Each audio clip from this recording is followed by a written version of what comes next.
Om Brahmanandam Param Sukhadam Kevalam Jnana Murtim Dvandvatitam Gagana Sadrisham Tattvamasya Laksham Ekam Nityam Vimalamachalam Sarvadhi Sakshi Bhutam Bhavatitam Tirunarahit Sadgurum Tam Namami Om. Adorations to Sadguru, who is Brahman, the giver of supreme bliss, embodiment of pure consciousness, one without a second, vast as the ether, infinite, eternal, beyond the three gunas and their modifications, the supreme preceptor. Yoga Vasistha, Stithi Prakarana, section 35.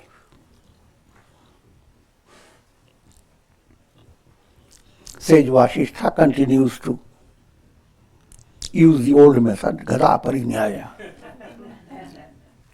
hammering. The same truth has to be hammered.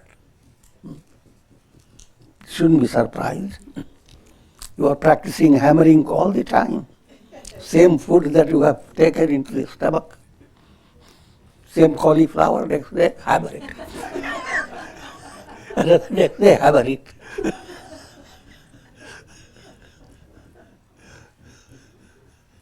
In a humorous way, I am trying to explain to you.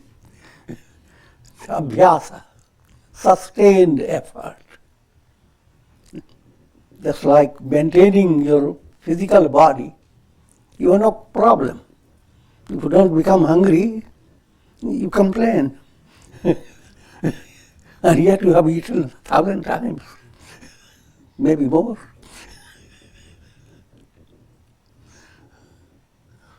Likewise, through your mental process, you try to understand the goal of life. That understanding is not just intellectual, it is a digesting process, a nutrition for your mind and more profoundly for your soul. And that nutritional movement should be, firstly, you should have no conflict with it. It should be a joyous project, a project of adventure. How did you understand 5 years back, and how do you understand now? And surprisingly, how will you understand 5 years later? Open your heart. Never say, now this is all that is, I know it now. So that point has to be well understood. From the absolute point of view, there is neither bondage nor release, nor any cause of bondage. All has been projected by the illusory power of Maya. This is a big news break.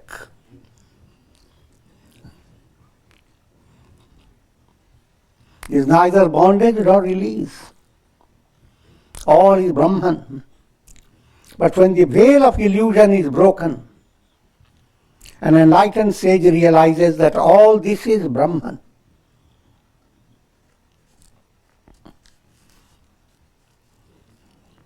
I turn your attention to Sri Shankaracharya's, one of the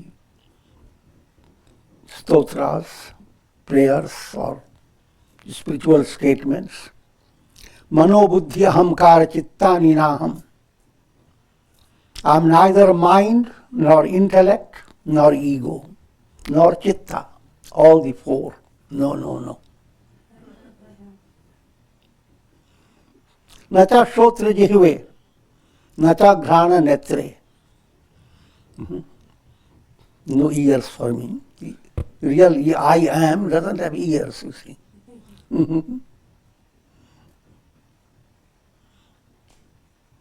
No tongue, no nose, no eyes. What happened to you?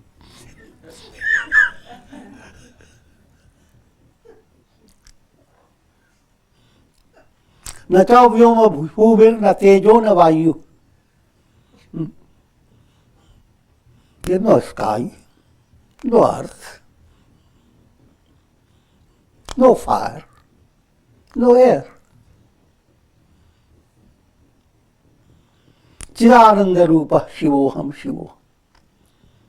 I am consciousness and bliss. Chidananda Chit, pure consciousness. Ananda, bliss. Shivoham, I am Shiva, I am Brahman. So that is the highest truth. How long it takes for you to get it, that's a different matter. But that's the highest truth. And you are destined to get it.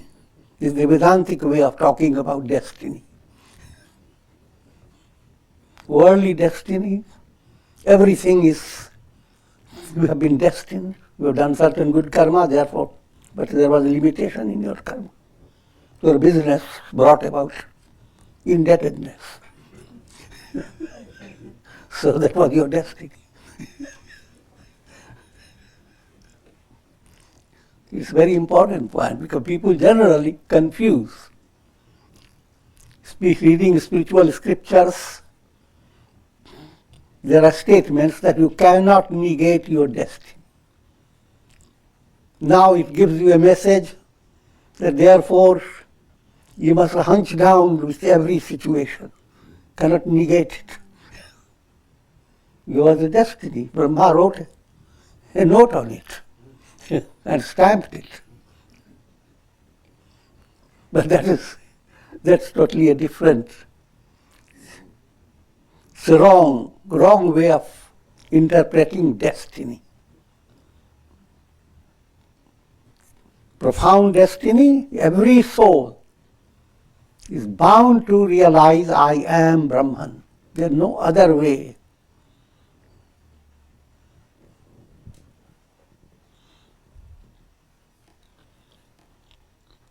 Petty thoughts such as, I am this limited body, subject to birth and death. Simple point is there, you allow your mind to become sattvic, relaxed. Live your life in such a way that have a little time, space. During that space, do your japa, prayer, then allow your mind to be relaxed. And then go over these subtle Vedantic insights in a profound way. And these are these insights. I am not the limited body, subject to birth and death.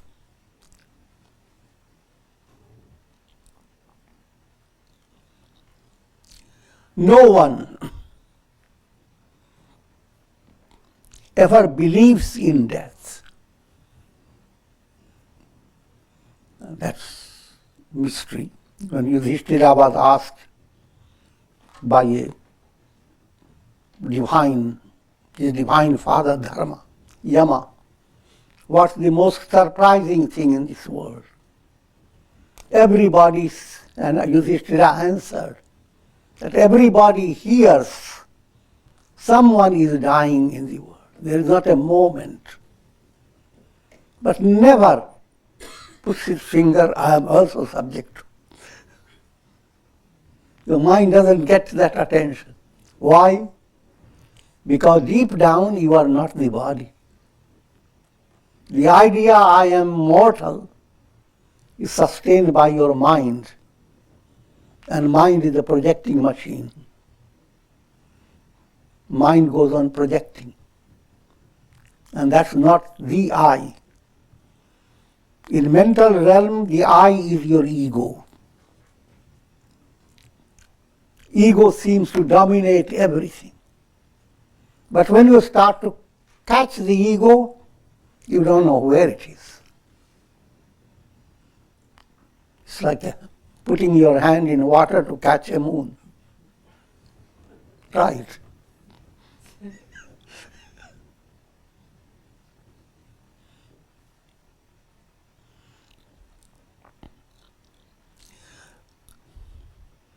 So the real I am is the absolute self.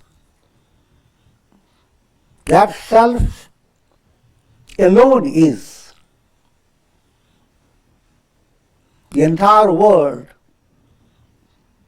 with countless stars and countless Milky Ways, the entire world is nothing but I am. And that I am is not of the nature of material things, gigantic. It's pure awareness. Awareness has no shape, no name. It's allegorically the massive light, light of life.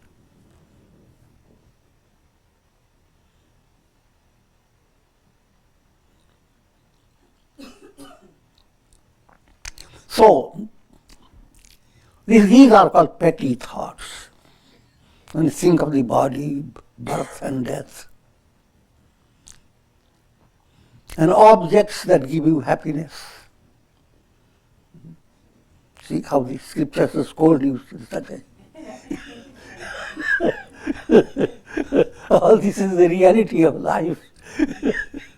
Everybody is working on these realities. How are you, your body? How's your business? And so many things. So, but all that is petty. Keep it in your petty. See, such a Hindi language. Petty is a box.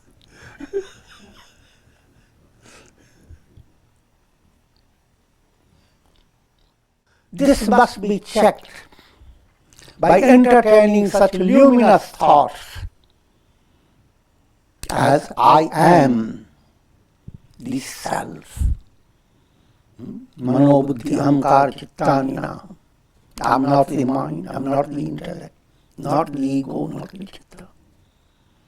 Nothing of ear, nose, not air, not fire, none of this world business. Then who am I? I am the self, eternal, imperishable, absolute, transcendental, non-dual.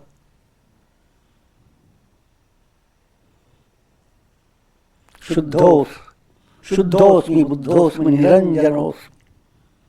I'm absolutely pure, enlightened, spotless, eternal. I'm saying these things quickly, but each statement can be enjoyable if you allow that to enter in your mind in a nice way. With increasing purity, the mind begins to bring about its own destruction. Mind is a bundle of thoughts.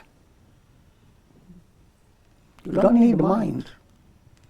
You are best when you are unmindful.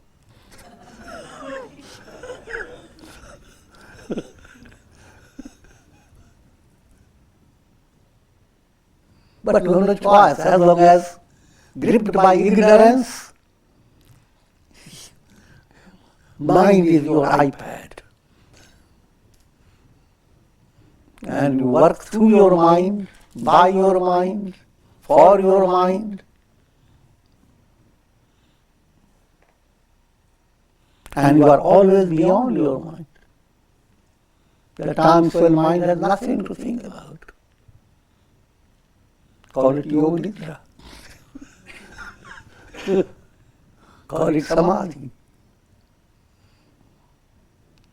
And you are at your best.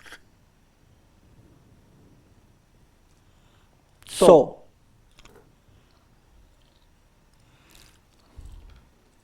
when spiritual enquiry enters the mind, it's like a light entering into a cloud.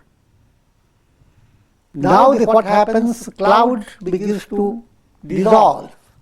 like rays of light entering a cloud. It's a tragic thing.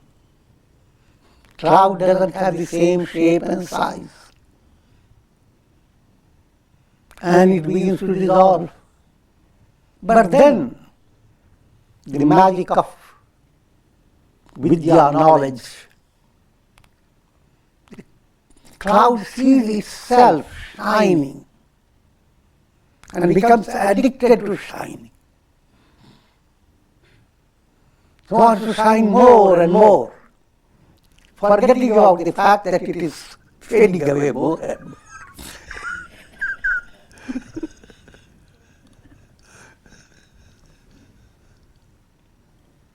Once that movement starts, you are in a profound stage in your spiritual progress.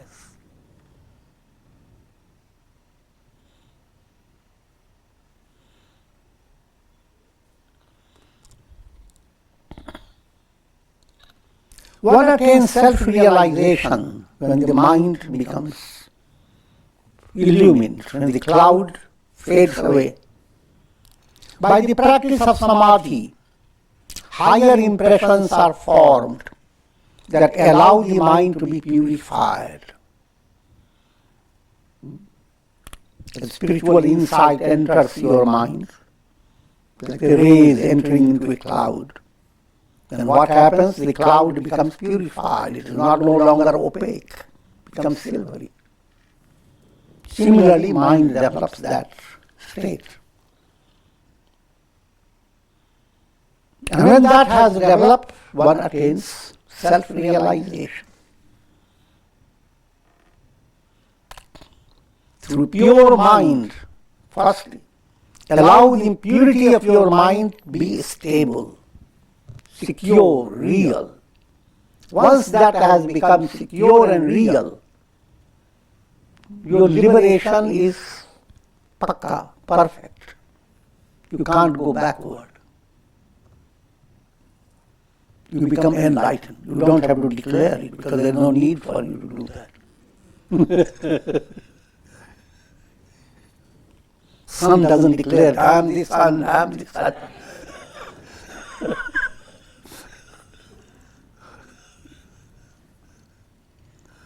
I am coming out by horses.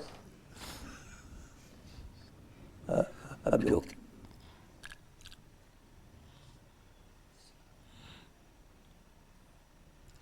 Such a purified mind accepts the Brahmic vision much in the same way as white cloth accepts any color. The point is,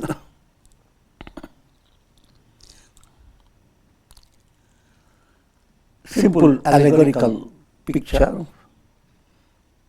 If you want to, there is a color. And if you have already colored cloths, that color will have no meaning over it. If you have already impure mind, then spiritual teaching is like a divine coloring over. The mind is not ready. But if mind is purified, it's like a white sheet of garment.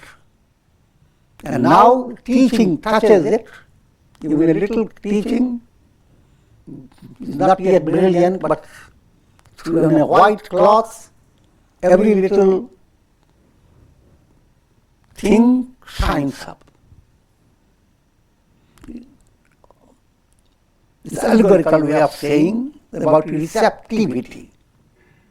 How much can you be colored by spiritual teaching? It depends upon how much purity is there in your mind.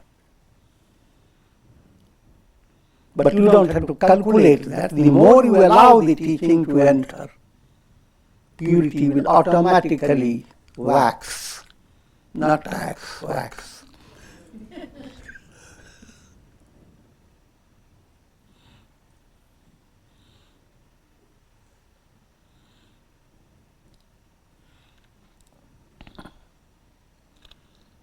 As long as the mind is united with the object of the world, so long it cannot blend with the self.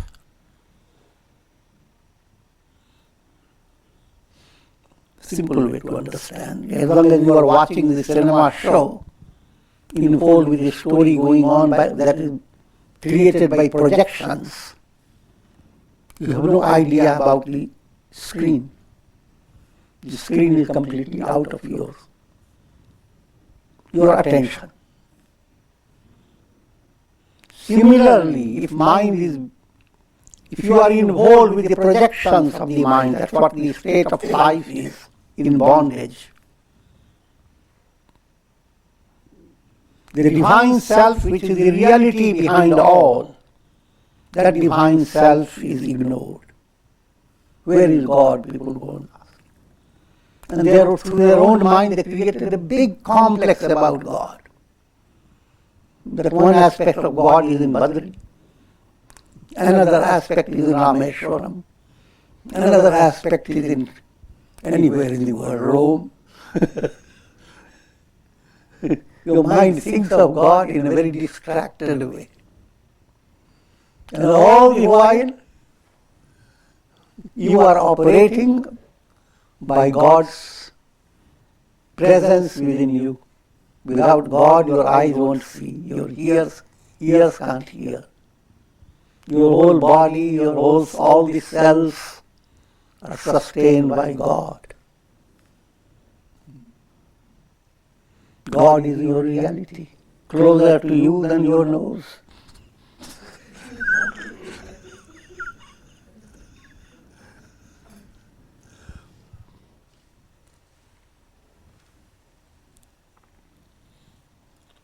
But when the objects of the world are renounced by the understanding of their illusoriness, the mind becomes united with the self.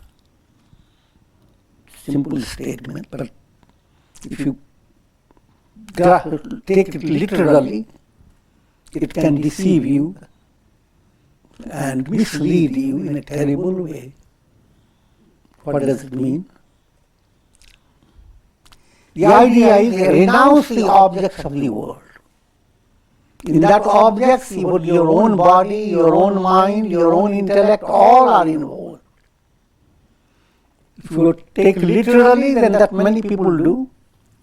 Having read, they say to their parents that I want to attain sannyasa, goodbye, don't stop me. They are just to make you understand, there are people who are praiseworthy when they do that. But there are those people who are sentimental. Having read little literature about all this world, is the idea that anything entertaining comes before you, move away. This is tempting me. I am going to God. Beautiful flower blossoms, God.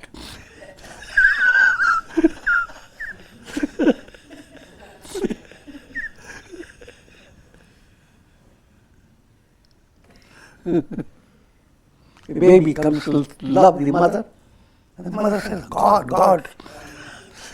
Can you imagine that?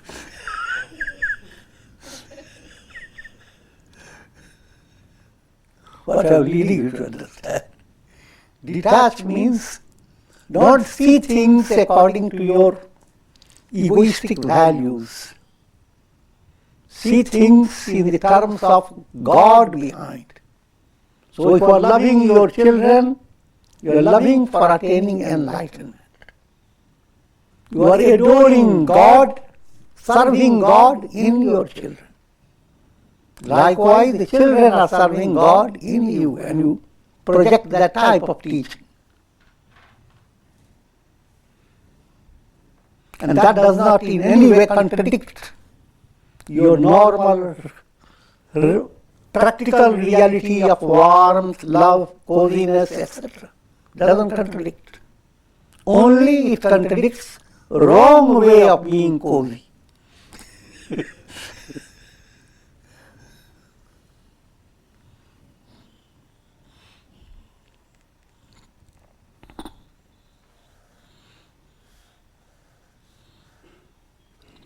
as long as the world is not seen as the self, so long will it continue to be a source of misery.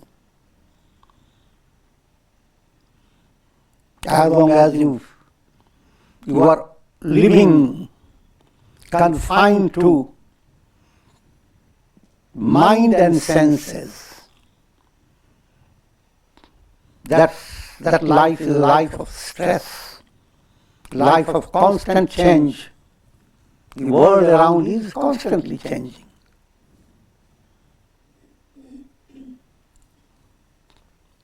But when you become fully aware, I am, just like you are in deep sleep, you are stripped of mind, intellect, etc. Only what happens when you wake up, you don't have the grip over what happened to you in deep sleep. If you enter into samadhi, then that illusion will not stay. You enter into samadhi, all moves away, and as you wake up from your samadhi or come into waking into normal state, you are no longer the same person. Movement towards enlightenment has many stages.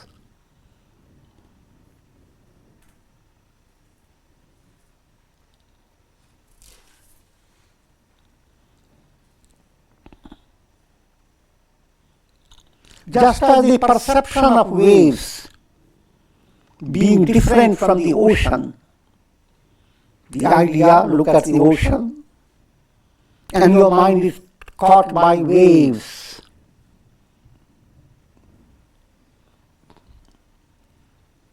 But while your mind is looking at waves and trying to give quality and there are stories about different waves, all that you are doing, you are looking at the ocean. Ocean and waves are just the same. Only if you go after waves, you have a lot of trouble. Because not a single wave is calm and joyous condition. Every wave has to say wave goodbye to other waves. It's a world of waves.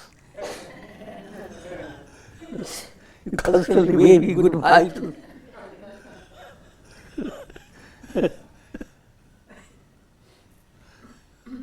But the reality behind wave is ocean. With that vision of ocean-like awareness, there are no goodbyes. You say goodbye to goodbye.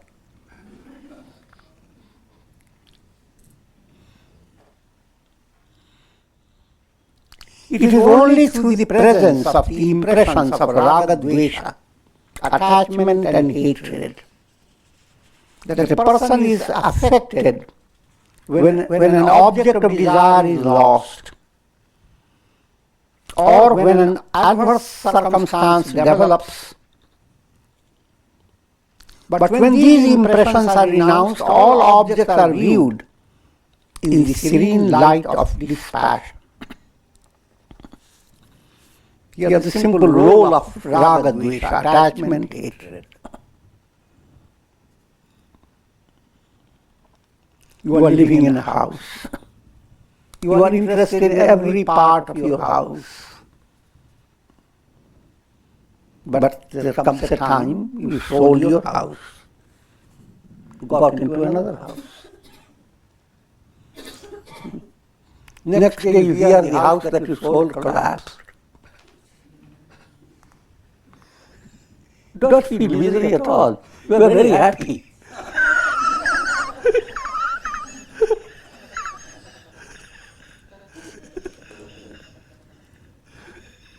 That's the magic of raga dvesha. In human relations, very close relations develop, and then due to some disharmony, relation breaks up. The person whose presence used to give you such joy and melting heart Now you see the same person in a crowd. Move away, put your back towards.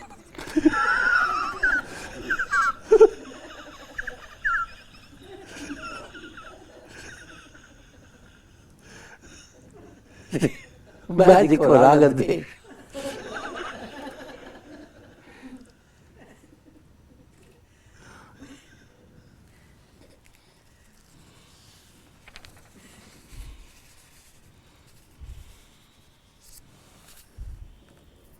When a person has lost his affection for a friend or relative, he sees him with a dispassionate mind.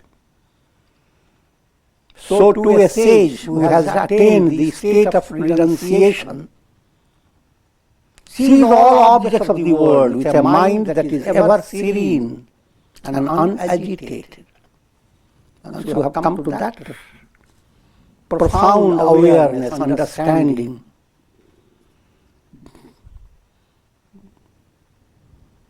Understanding that all that you are perceiving, they are one and the same. All is Brahman. Purnamadaha Purnamidam. Brahman is full. And all that you are experiencing through your mind is not out of the fullness of Brahman. They are the waves in the fullness of Brahman. And waves are never different from the ocean. So therefore, highly advanced mind experiences detachment, stays like the sky, without in conflict with anything. The sky puts its cozy hand, loving hand on all the clouds. Welcome, welcome, welcome. But has no attachment to anyone of them. They come, they go. The sky doesn't rejoice, nor is there sorrow. The sky remains untouched. These are allegorical way of telling you how to promote serenity in your mind. It is within your power and it is a reality. It is not something imaginary being placed before you.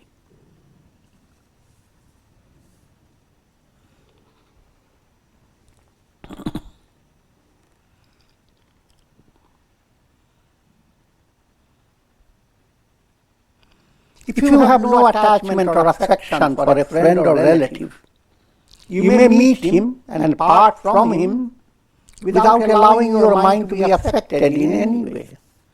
That's what you learn from tourism.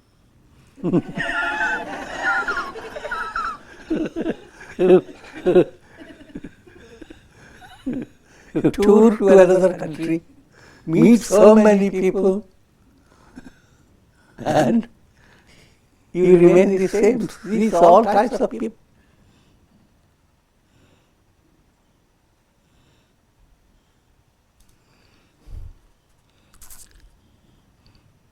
Follow that. You are a tourist. So don't get caught up with attachment and hatred. You have toured through the world process, through many embodiments. You're a big tourist.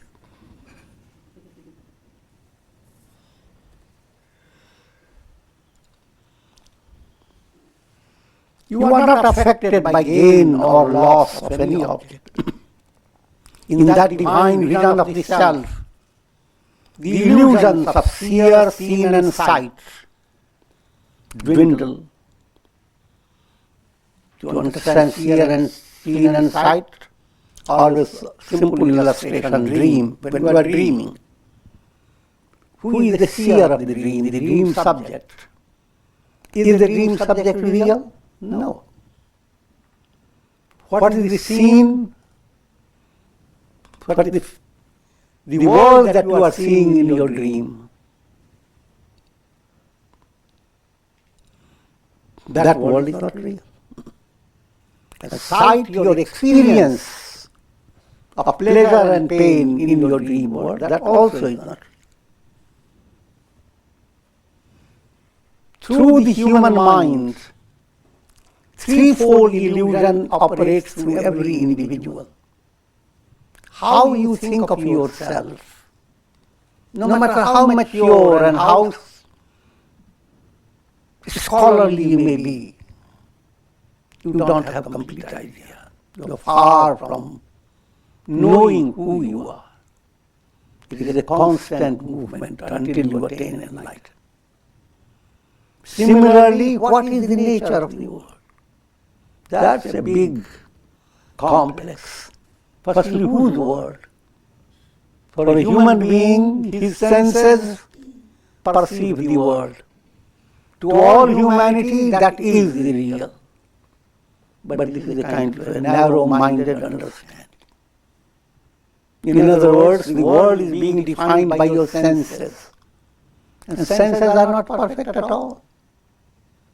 Each sense is very limited and defective. You cannot match up your eyesight even with, say, vultures. Vultures have bigger eyesight. Don't be jealous.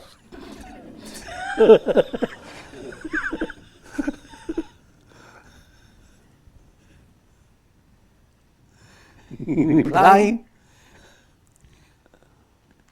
the world can be experienced. The experience of the world will change. Suppose your eyes were changed, your hearing capacity were to change.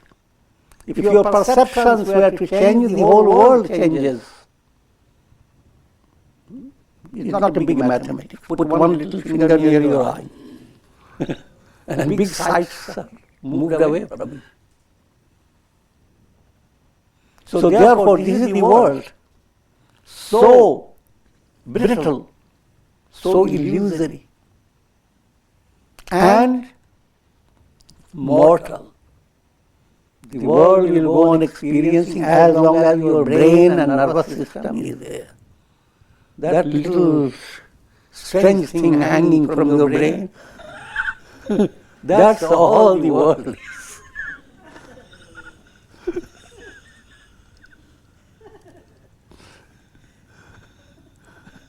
How can that world be the reality? And experiencing your pleasure, pain and thrill of life, that also is completely dull-witted.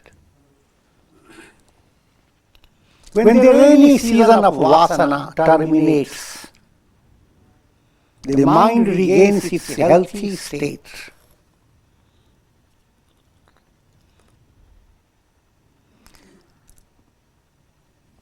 Turning your attention to vasana. Vasanas are subconscious impressions. Just like you have seeds that go very deep in the earth, they take a long time to sprout.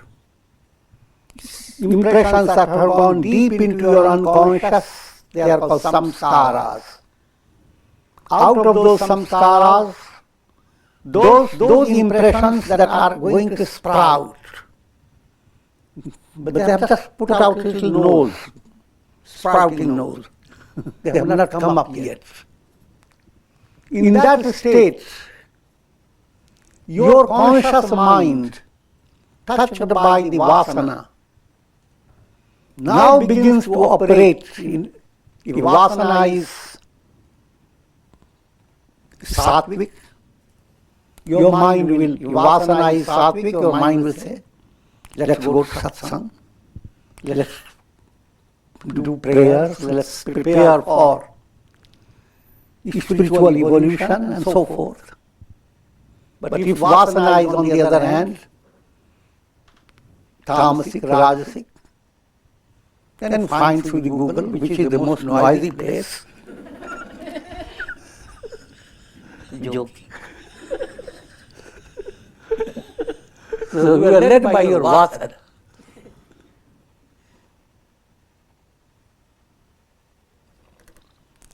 Now, negative vasanas, called malina vasana, impure vasana, that creates like a rainy season of trouble. Rains, monsoon rains, constantly. Human beings live by that type of life. You build up certain things, it's great. Affection, love, devotion. And suddenly it drops. And your mind is left with sorrow after sorrow. It's the rainy season. Scriptures enjoy this, giving this type of allegorical description. All miseries of the world are described in the form of torrential rains and how they are kicking into the roofs, pouring down, spoiling the comfort. That's the world. Gripped by torrential rains of kleshas, afflictions.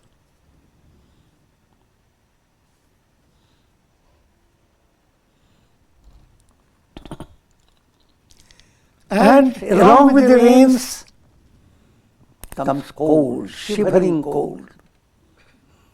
Think of the rains during the winter.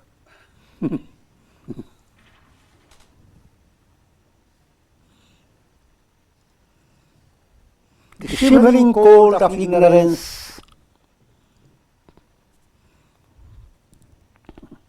the ditches filled with the waters of craving, thorny bushes of attachment and hatred. All these things develop. But enlightenment movement is autumn movement. Rainy season is terminating. So all those negatives that you have experienced, the ditches dry up. Thorny bushes, no thorns but lot of blossoms. All that was negative turns to be positive.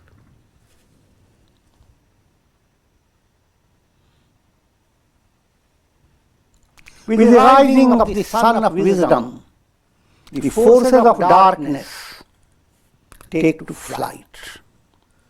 The streams of fear dry up, and the thoughts and desires for objects,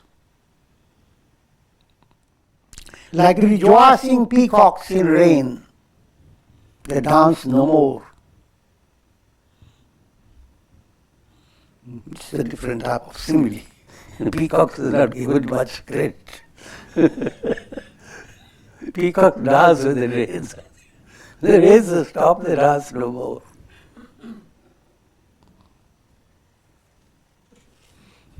So when the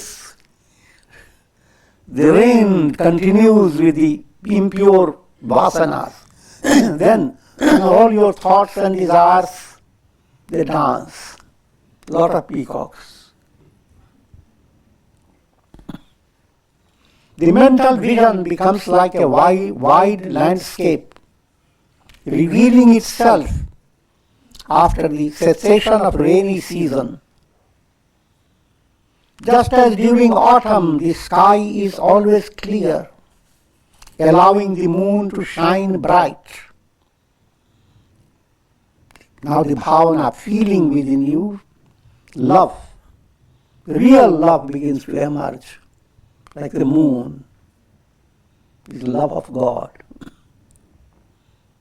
And it goes on waxing.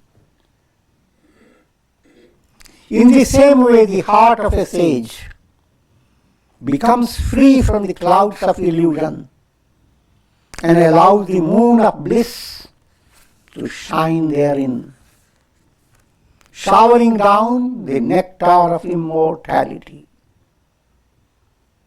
The tree of discriminative vision grows, assimilating all the joys of the world and bearing the fruit of self-realization, wherein bliss is boundless.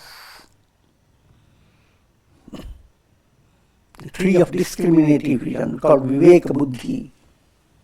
As Viveka Buddhi develops, you begin to see the world through intuitive vision, jnana drishti. There are three types of drishti. Charam chakshu, things seen by your skinny eyes. That's a Vedantic way of saying about the eyes. They are made with the skin of your body. So skinny eyes. Charam chakshu. All that you experience with your eyes is charam chakshu experience. If you do lot of concentration, meditation, build up great willpower, siddhis, what we call psychic powers, they don't mean that you are spiritually advanced. Ego becomes inflated.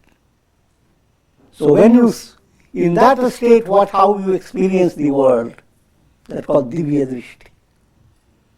Vision based on psychic powers. That vision can be positive or negative depending upon the context. Positive, when you have divya drishti, you begin to see God's hand behind things. It will lead you, open the door for jnana drishti.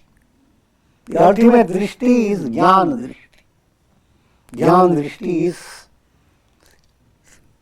that experience where ignorance has been cut down. Wisdom shines bright. No more ignorance. In that vision, Brahman alone is real. Aham Brahmasmi, I am Brahman. That's called divya drishti, jnana drishti. That drishti is that leads you to liberation. Other drishtis, they can help you depending on how you are utilizing it.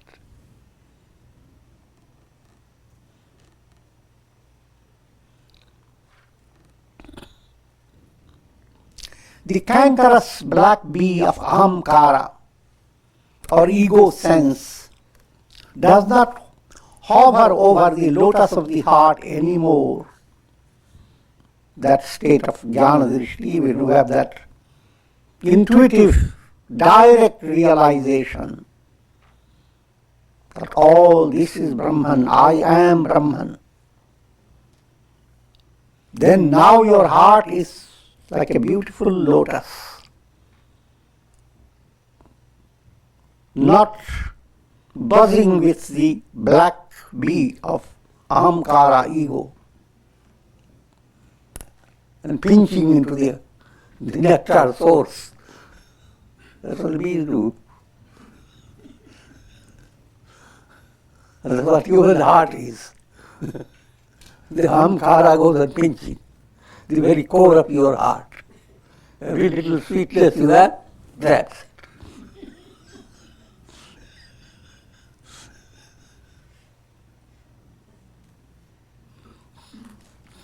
The remedy is, instead of the bee, bring divine name. Invoke God in it.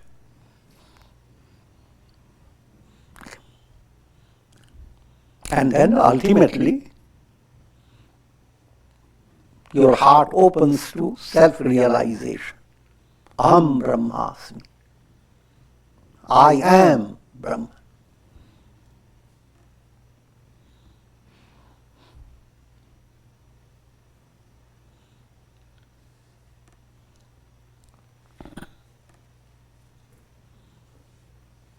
With the cessation of vasanas, the mind stuff itself melts. The vision of the self dawns, much like the rising sun. and the joys of this world and heavenly worlds become insipid before the bliss of self-realization. A sage dwells in the city of the body, which is illumined by the lamp of intuition. He dwells as the emperor of emperors. Though you live in your tiny body, don't be upset.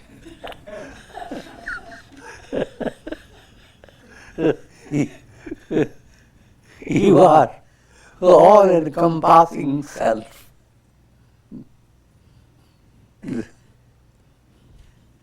Though the sun looks like a little egg, comfortable to be held in your hand, the sun illumines this whole world, whole earth. Allegorical.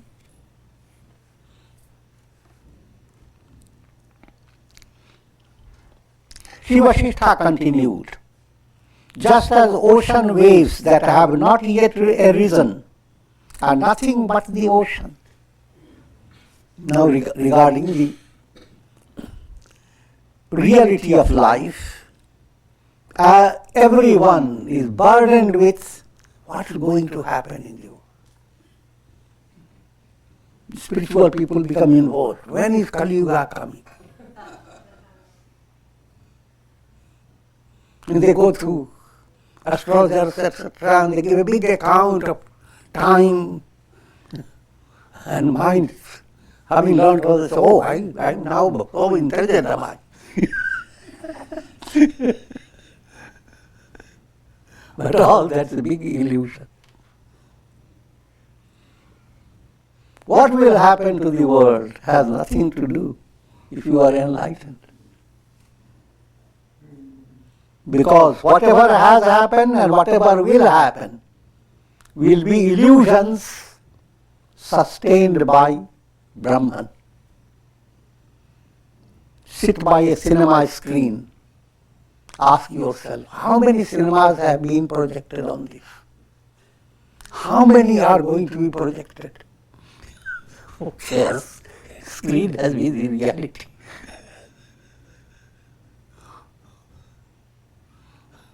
So you have no basis to keep the past as a burden over your mind and keep future as a terrible stress. And the present doesn't know where it is. One foot in the past, one foot in the future. And that's the way people pass their time.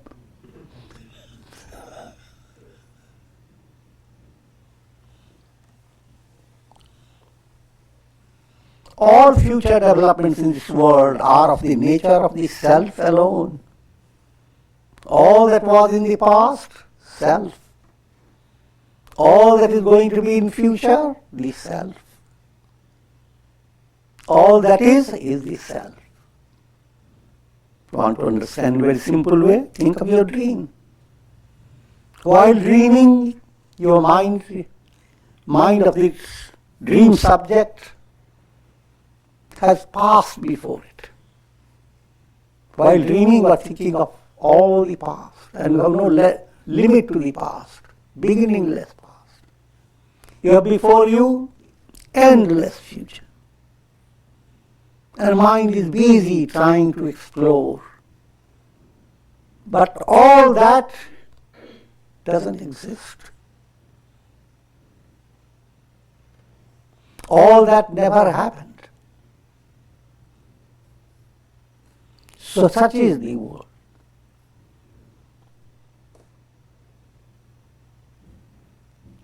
And with this I will conclude. Gada Parinyaya will go on.